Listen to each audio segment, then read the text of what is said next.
some 81,000 people lost their lives to drugs in 2020. That's the highest number of overdose deaths on record in the United States.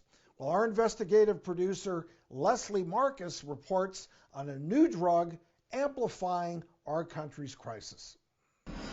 3 years ago, I traveled to the San Diego-Mexico border to meet with the DEA and investigate counterfeit opioids. At the time, fentanyl was on everybody's mind. The opioid said to be 50 times stronger than morphine.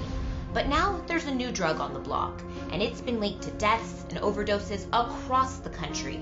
Its name? ISO. Isotonitazene, more commonly known as ISO, is a synthetic version of atonitazene, an opioid that's been around for more than 50 years, but given its potency, was never marketed for human use. It can be thousands of times stronger than morphine. I sat down with April, who lost her brother Raymond to ISO. About 8 months ago. Oh God, I'm sorry.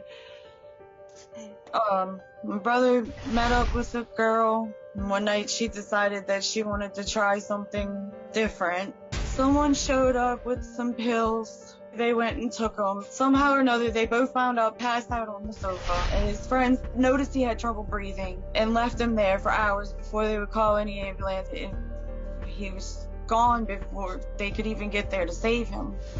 My brother's death was caused from ISO. The person that gave your brother and his girlfriend at the time those pills said, hey, this is similar to an oxycodone, but it's stronger. He didn't tell them it was stronger until after she took it. He's pushing ISO, and he is the reason that people are dropping like flies, along with the justice system, who doesn't believe any of this deserves a murder charge.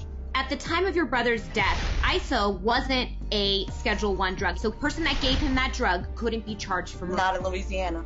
Tell me what happened with the toxicology reports, because I know that was a struggle too. At first, they couldn't figure out how to determine his death. It took 3 toxicology reports. And when you heard ISO, what went through your mind? We haven't even heard of it. You have a synthetic opioid that is much stronger than fentanyl, that is in your community. Nobody's talking about it. Nobody knows about it. There are several other people who have just recently lost their lives in the same manner, taking a drug that they thought was something that they've always done before, and they're dropping like flies. Next, I sat down with an addiction specialist for some answers. If somebody, let's say, is a novice opioid user and takes one pill or sniffs one line that might contain ISO in it, they could be dead? Absolutely. And it wouldn't be limited just to a novice user. It could be someone who has been using opioids for many years, just the wrong bag, and it could result not only in overdose, but in death. ISO, even in the form of a single grain of sand, could be deadly. Where are people getting ISO now? Laboratories in China, also Russia. The latest phase of the opioid crisis is domestically, people are manufacturing synthetic opioids. And so it's coming from our very own neighborhoods. And the techniques that are being used to do these things locally often are very messy, very sloppy, and raise the potential for even more toxic chemicals to be in the mix. As an addiction specialist, how has ISO played a role during this pandemic? The absolutely most tragic catalyst for intensification of substance issues in our country has played out in the form of a once-a-century pandemic. So is ISO poised to cause the next deadly wave of this opioid epidemic?